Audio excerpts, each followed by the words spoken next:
Hey guys, in this video we're going to be talking about I'm under contract, I got a house, now what in the world do I do? Stay tuned. Hey guys, welcome to The Buzz, Coffee and Real Estate. Today we're actually going to be talking about you're under contract. Now what? Now what? Yeah. This is the fourth part of our buyer series. Yep. So we're excited. No, it's going to be fun. You know, in the last couple of years, so much energy has gone into just getting the house, winning the bid, negotiating the sale price, like getting the signatures on the dotted lines. So what does it look like now once you've actually gotten that? I mean, let's say we start, because where we ended the last podcast was like the seller has signed an agreed contract, the buyer has signed an agreed contract, and it has been communicated you are officially under contract. That's right. So really at that point, we need to start probably getting checks to people, making sure the right people have copies of the contract. Yeah, so basically you're looking at, all right, we've got contract back executed, which means that the seller and the buyers have signed it. Okay. It's been received by both agents. Okay. It's been communicated. That's a big thing. Communicated. Once we receive those, then we're going to send, and typically how I do is I'll send an email and tag everybody on it. It'll be the lender, the attorney, the buyer. You're talking about closing attorney, the one who's going to be handling closing. Okay. I'll put all of those guys together on one email. I'll send it so everybody at one point has got the contract. Gotcha. Yep. And I do that with disclosures and the contract and any other extra stuff. Just relevant documents. Yeah. So typically you have two checks. You have due diligence check, you have earnest money check.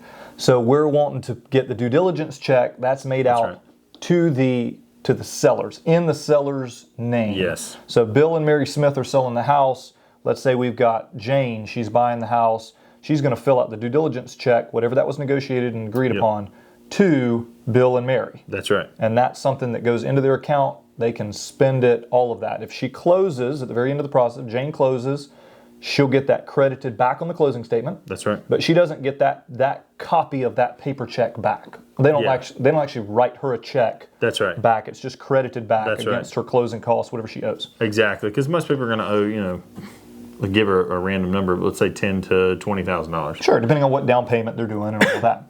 So then you also have the earnest money deposit check, which that actually goes to the escrow agent, to whoever's holding that money. Typically, you have that as the closing attorney. Yep. North Carolina, it's going to be an attorney. Anywhere else, it might be a title company. Yeah, so it's Smith Law. So you would want to fill that check out to the law firm, and then that gets taken to the law firm. They deposit in their escrow account. So that money is getting held there. The sellers have already gotten the due diligence money. Exactly. And then we have what we call page 16. Yep, page 16. It seems like every year the contract gets longer. So next year it might be page 17. But it's the acknowledgement. It's just basically for everybody to have a paper trail. Everybody's received. Right. So the buyer agent has given it to the listing agent. The listing agent signs. I received the checks. Then the listing agent gives it to the seller. So the seller signs. I've received the checks. Just basically so we can track where the checks went. Same with the earnest money. That'll go to the attorney as well. Yeah. Page 16. Matter of fact, I've got one right now. I just had to do this, and it was, because we haven't had a lot of earnest money lately. Yeah. Well, for a while, everybody was putting it in due diligence, but now we're starting to get back to that more normal process. So for us, and there's a couple, just so you got some perspective, sometimes it's check. Like I just did one with an attorney, and they would do an electronic way of doing it. Yeah. They use this app called Zycam. And is that like a Zelle or a Venmo or a Cash App or something like that? It's a little different. I think it's specifically you are taking a picture of the check. Okay. Literal picture, not like a scanned copy, but a literal picture. Take a picture of front and back, and then you send it in through this app, and basically it goes straight to the attorney, and then the attorney signs and everything. So it's immediate way of transferring funds. That's cool. So it was pretty cool. It was kind of first time use, kind of learning its curve, but it worked really well. But I mean, that's what everybody's moving to. So I believe that really paper checks are probably going to become, a dinosaur soon.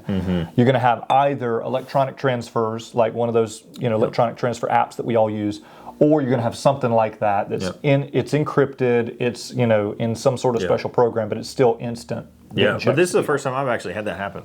I've not had that. I haven't had anybody where the attorney was willing to do. I mean, I've had them do wires, but I've never had them do this Zycam thing. So date this podcast. That's right. In 6 months, 12 months, everybody's going to be doing this. But as of right now, we're just barely getting into it. So that's where that money goes. All right. So we've gotten the money to everywhere. We've gotten the contracts to everywhere.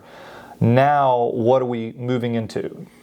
Yeah, so everybody's been sent everything. Now we're scheduling. Okay. Right. So first thing would be you're going to schedule inspections, and you need to kind of talk through what inspections are. So you have home inspection. Yep. You have a survey if you need to do that. Let's say you got land or something. Yep.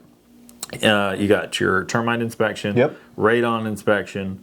Help me out. Well and septic. Well and septic. If it's on well and septic, you could have that. Well, you might have your septic pumped Yep. or inspected.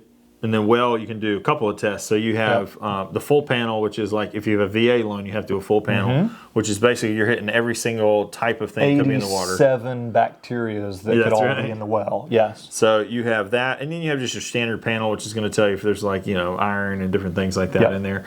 So those are a couple things that you can do. What else? There's a couple others.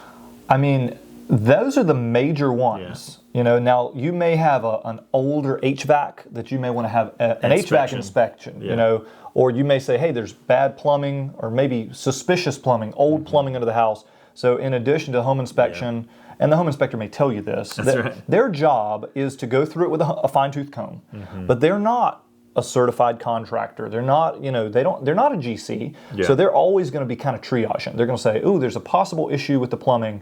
Have a licensed plumber look at it.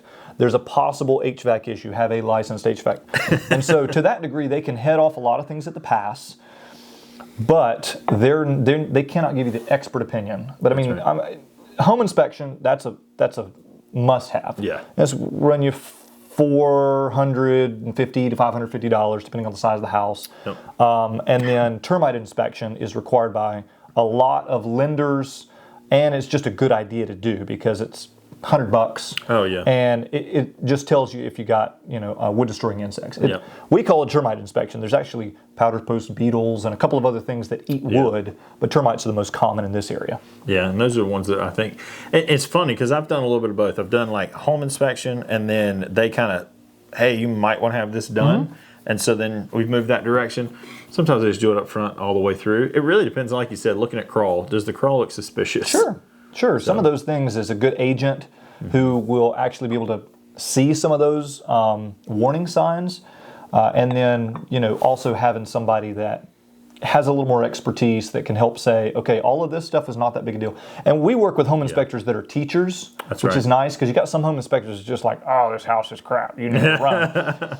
Really, you want to be working with somebody that says, hey, this is a problem. That's right. This is a problem technically, but it's not really a problem. I got to put it on the report, but it's not really a problem. This is the real problem. And so, yeah, I mean, but ages of roof, ages of HVAC. Do you have active leaks anywhere? Water tears things up, so you want to make sure that's taken care of. Totally. So anyway, we could do, and we should do a whole podcast on like digging really deep into inspections. Well, we've already got that kind of on the pipeline coming. We're stay tuned. We're going to dig deep into that. We've actually got a special guest coming in very soon on that. But so kind of moving through. So we've scheduled our inspections now. That's right. So that would be something I typically will set up where I'll meet the buyer there like toward the end of the home inspection. That's right. The home inspector will be there, 4 hours, something like that. It takes them forever to do it because they're doing every tiny little detail. We'll get there in the last 30 minutes. That's right. Hey, walk us through, give us the the in-person, and you could, if a client couldn't get off work, exactly. Then I can meet over there. We can take video. Our home inspectors take video, but it's nice to see it in person. Oh, totally. And so and I think that's it. I kind of set up for like a 15-minute, 30-minute kind of meeting with that inspector. They'll go over the details, kind of hit the high points, like your red items or even some of your like, hey, this is a problem, but it's not right now, it's going to be kind of things. And also understand that inspectors, unless you tell them, they're not going to inspect outbuildings, detached garages, all of that. Like they're the main structure of the home. Right. So if you want those things inspected, you need to make sure they price that in. Otherwise, that's not included. That's right. Okay, so we've got that done. The other aspect of that would happen at the same time that we're scheduling the inspections would be you need to follow back up with the lender. That's right. And because they're going to need payment, and a good lender is going to reach out to you on this, but follow back with the lender, they're going to need payment for the appraisal. Because they need to get the appraisal ordered, and sometimes that takes longer than the inspections. It does. That's typically the thing that holds lending up most of the time is where's the appraisal at and how far are we in and so forth. But You're definitely you're gonna pay them. I'd say there's a couple of things that you'll tap in with the lender. So you're gonna hit appraisal payment, and then you're gonna check back for any documentation, because once you've gone through the pre-approval process and then it's been submitted to processing and the underwriter's looking it over, they're trying to see if there's any other things they may need. So they're always going to want bank statements. That's everybody always says, oh, they've wanted bank statements 15 times. Like, well, they want most updated bank statements. They're going to want your most recent pay stubs. They may ask for tax returns. Those are the big fundamentals that a lot of times come up. If you've been married and you've been divorced, then it may be also that you need some documentation proving that, name changes and so forth. But other than that, those are really the big things that I see come across the table, unless there's some skepticism on your job or something. Right. And at the same time, when you've sent the contract to the closing attorney, what they're doing on their end is they're doing a title search. That's right. So they want to make sure, hey, has this had a clean history of this person owned it and then they sold it to this person who had all the rights to the land and the home, and then it got sold to this person? Or are there kind of like gaps or mysteries in there? Because if there are, then we have problems. Then we have like, hey, you don't want somebody to show up at your door 3 months after you bought this house and say, hey, I actually own the house. Hey, here's the deed. No, you don't want that. So they got to make sure it's clean title. When you actually close on this thing at the end, you own the house. Nobody else owns it. That's right. So that's getting done kind of in the background. All right, so we've gotten the lender all their stuff. We've ordered the appraisal. The appraiser is not coming through the house with a fine-tooth comb. Well, unless he's VA. If your loan type is VA, then they will do a lot of extra checks. That's just one of the things they do. But they are saying, hey, what's the condition of the home? What's the size of that? It says it's 1,500 square feet or 3,500 square feet on the contract. Is it actually that? Yeah. When that wouldn't necessarily be the contract, but MLS sheet, info sheet, the deed, all those things. Or they're going to get a copy of the contract. They will get a copy of the contract. I was just saying the square footage itself doesn't show up on there. Sure. But making sure that the details of the home are correct. And then, hey, what's the basic condition? Is it falling apart? Does it look like the roof is falling in? All those sorts of things. That's for the appraiser. So talk with me real quick. Let's say that the inspections come back okay. But in this scenario, the appraisal, what happens if the appraisal comes back over the agreed upon sale price? Is that a problem? No, it's actually a beautiful moment for a buyer. Okay, so the seller can't change the price or anything? No. Okay. No, unless, now in the crazy part of the years that we've had, the last probably 18 months or so, there was an addendum that was created for if it overappraised, that they would get to increase sale price. That's not something that we'll see a lot, but it is something that's out there. Yeah. They did do that because it was the same way. They had one for if it was an appraisal gap, and then they had an appraisal over. And so they did both of those. But that's new info to me. We didn't see it a lot because most of the time we had more appraisal gaps than we had appraisal overs. But I actually had one not long ago that appraised, I think it was, it was that one that we had. It was I think it was $40,000 over is what they appraised it for.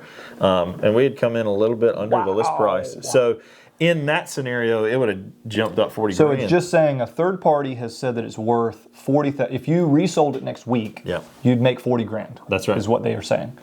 So what if it comes in on the sale price? We good on if it comes in on the sale price? Totally good on that. You just don't want it to come in low. So if it comes in low, then we got a problem. That's right. Now you're in negotiation territory again. Because either the seller, let's say it comes in $10,000 lower than the sale price. That's right. The seller is going to have to either drop $10,000 because the bank is only going to they're going to lend what that appraisal. They're going to lend based on that value, not on whatever value the buyer and seller agreed on. That's right. So they either got to have to drop $10,000 down to this lower price, which of course is going to be a bad day for the seller. That's exactly They just lost 10 grand in profit. Or the buyer has to come up with an extra $10,000 out of pocket. Yes. Which is a bad day for the buyer because there are closing costs, down payment, inspections, all these things, or some combination of the two. That's right. And typically we have it as some combination of the two. In fact, we just had one that another agent that we know really well had, and it came in, what was it, 12 grand low or something like that. And so they renegotiated, and sure enough, the buyer came up with a few $1,000s and the seller came down a few thousand. They kind of met somewhere in the middle. Right in the middle.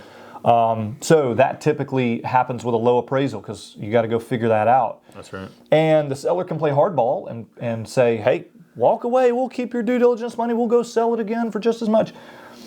But typically you have an appraisal that comes in similar because they're using the same houses, and in the case of an FHA, it actually the appraisal clings to the house for 90 days. That's right. So They have special situations. You can't just say, I think it's worth $250. I know they didn't, but I'm just going to sell it for $250. Yep. So it is kind of a seller problem. So typically, buyer and seller can work together and that's right. and figure out something there. So you kind of have that collaboration. Sometimes it's a collabo of the price drop and then paying different. Sometimes, I've had sellers that will drop all the way down just because they're desperate to sell the place and they don't want to ruffle any feathers or anything like that. So it is definitely 100% a big negotiation opportunity. There's always those 3 points, right? You had what we talked about in the last video, which is the writing the offer, which is a big part of negotiation. Yep. Then you have inspection, which we're going to talk about in just a minute. And then you've also got appraisal. So you have 3 points of change. Those are the 3 hoops you have to jump through, and the deal could die on any of those 3. That's exactly right.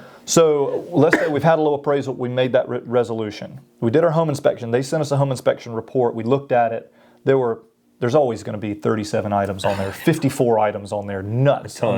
That's just how North Carolina works. But typically you're looking for the 3 or 4. That's right. Are there 3 or 4 that are potential problems? That's right. Hey, there's leaking here. Costly. Yes. Hey, there's something rotting here. Hey, there's something... unsafe electrical, could be a fire hazard here. Those are kind of your biggies. Yeah. And then, what does that look like? How would you take that to the seller? What do you do with that? Yeah. So once an inspection comes in, you're kind of, like you said, we're going to weigh out the options here. So you're going to have as minuscule as things as like, well, there's cracks in the driveway, which is pretty typical on any driveway. Yeah. Or they're going to say, hey, well, that outlet cover is cracked. Right. Things like that. So those aren't the things we're looking at. We're looking at like structural, we're looking at crawl space, we're looking at roof, HVAC, bigger topic items. Yep. If you got water leaks, you got electrical issues, stuff like that, stuff that could cause major problems like fire, cause water damage, any of that stuff is really what we're kind of looking for. So once that happens, we get those things together. We then would have either contractor or a GC or a professional in that framework. Somebody who actually has the ability to fix it. Exactly. So HVAC guy or electrical, whatever the case. We have connections for all of those people. Yep. But we need quotes on them. That's right. We're going to call them, get quotes from them. They're going to write up an estimate for us. That way we have a tangible number of this is how much this cost is going to. Gotcha. This is how much it's going to cost me. Yeah. And that way we can go ahead and work through that. But for the most part, you typically are in the range. Unless it's just a major repair, you're probably looking at $1,000 to $5,000 or $6,000 in most cases. Yeah, we've had a $26,000 structural issue that we had to navigate through under contract. Yep. But typically it's smaller, and then you have a couple of different ways that can get resolved. One would be, okay, seller, we want you to fix A, B, C, and D. And seller responds and says, I'm not going to fix A, B, C, and D. I'm going to fix A, B, and D. Yep. And you would say, okay, we'll make that work. And we all sign on the dotted line and we're good. That's right. What tends to work a little more smoothly, and what you and I see more often is, hey, here's the contractor quote. The home inspector said that we've got these problems. We don't need all 47 of these problems fixed. We would like these 4 problems fixed. Here's the contractor quote. It says it's going to cost $6,500. We need you to provide us $4,500 or $6,500, whatever you negotiate, towards fixing these repairs. Yep. And that would be a seller credit at closing. It lowers the buyer's out-of-pocket expenses at closing. That's right. And there's, you can't ask for half the value of the home in repairs. Okay? Exactly. Every loan has different restrictions on how much you can ask for seller credits. In percentages, 3%, 5%, 6%, whatever. It's between 3 and 6. Those are the maxes. Gotcha. So if it's between 3 and 6, then we can't ask for $40,000. Well, we can. We won't talk about that yet. There are ways to do it. But as far as cash going back into the buyer's pocket at closing, getting closing costs 3 to 6% typically, depending on your loan type. So we would just say, hey, we would like to use our own contractor who we trust after closing to fix A, B, C, and D, instead of you putting a Band-Aid on it as the sellers, because you're getting ready to move out and be done with this house. Yep. So you have no incentive to make it right. Yeah, it actually is better for the buyers. But then on the seller's side, a lot of times they don't have a connection with a contractor, or maybe they've already moved out of the house, or maybe they've already moved out of state. Yep. And if they can say, look, just send me the thing, I'll take $5,000 less on the house, I want to sign it and be done today, instead of I got to call and get quotes on contractors, then that can be a lot smoother process. It's just totally. Have an exchange of money, for the value. We'll fix it after closing. So if we can get all of that, all right, we've jumped through the appraisals hoop. Yep. We've resolved that. Yep. We've jumped through the inspections hoop. We've resolved that. Now we're going to get signatures on our amendments. That's right. Are we, like, what could possibly mess the deal up between that and a week or two to closing? Typically it's title work. It's making sure that there's no hang-ups in the title. Like I told you guys before, one of my craziest stories we had was where the seller had tax liens on the property. So the title work piece of it is really important. So that's the attorney, and that's, they typically are doing that during this process. So we should find out fairly early. But what they're doing is they're making sure that there's nothing been placed on that lien. There's nothing that's going to hold you up from being able to buy it. There's not taxes. There's not, judgments, whatever. Anything they can place on that property, that stuff's getting cleared with title insurance, which is one of the things that you're paying for. With the, you pay it actually through the lender, but the attorney's the one that kind of puts it in place. Gotcha. So that way that there's no hang up. So once that's done and you got a clear to close. Yep. From the lender and the attorney, basically they're going to send you an amount. Hey, here's how much you owe us. Yep. This is a dollar amount. You're going to bring this to the table in a check format or in a wire. You show up to closing on whatever day is scheduled, and you sign 20,000 pages of documents. Right. And once you've done that, then we wait about 2 hours for the Register of Deeds to record, and then you're getting keys and and so forth. It might be a check if we did our job really, really, really well. Well, let me back up. There's one more piece, and that is kind of right in that inspections process. You do want to make a phone call to your home insurance. Make sure you can get insurance on the property. That's true. So we leave that out. We actually did some stuff on insurance with Jonathan. That's some podcasts just recently. Look into that because he goes through in detail. But that's one more piece. The binder. Yep. Getting an insurance binder. That's something your lender requires. Not like it's going to fall through the cracks. They're going to be asking you for it. But that gets you home insurance on the house, inspections, appraisals. Yep. And then so title work, but then just you lose your job, you're not going to close on the house. That's right. So that would be one other thing that could mess you up. But by the time you get to the end of the inspections and appraisals, which is typically in that first 3 weeks, 3.5 weeks, you're 98% going to close on this house. That's right. Okay? Before, it's sort of a 50-60% chance because there's still some big things that could go wrong. But if you can get that signed amendment saying, here's the adjustments we're making based on what we found or any problems with the appraisal, then you're at 98% to hitting that closing. Yep. And actually, we're going to jump on and do another podcast just talking really in depth about that last little piece that Josh mentioned, because there's certain elements last minute that we want to make sure that you know about in the few days before closing. What do you need to be looking for? The actual closing, what happens with that? What happens post-closing? All of those sorts of things. So we'll jump in and kind of dig into that a little bit. That'll be a little bit shorter podcast, but this is a huge piece of the puzzle. That's right. This is a huge piece, and a lot of people don't think about the complexities of the under contract phase of the process. But it's just another reason why it's good to have the right knowledge, know the questions to ask, have good connections with a home insurance, home inspector, general contractor, all those sorts of things. Yep. And then, just be ready, because it can be a crazy ride sometimes during those 3 weeks. It is. It could be a roller coaster for sure. Yeah. A lot of emotions. Yeah. All right. Sounds good. Well, we'll stay in touch with you, keep walking you through this process. If you have any questions, just put them in the comments down below, and subscribe, and just continue to join us. We enjoy giving to this information and walking through the process with you guys. Yeah, be on the lookout for our next video. It'll be out on Thursday at 6 a.m. as usual. And we'll see you guys in the next video. Okay.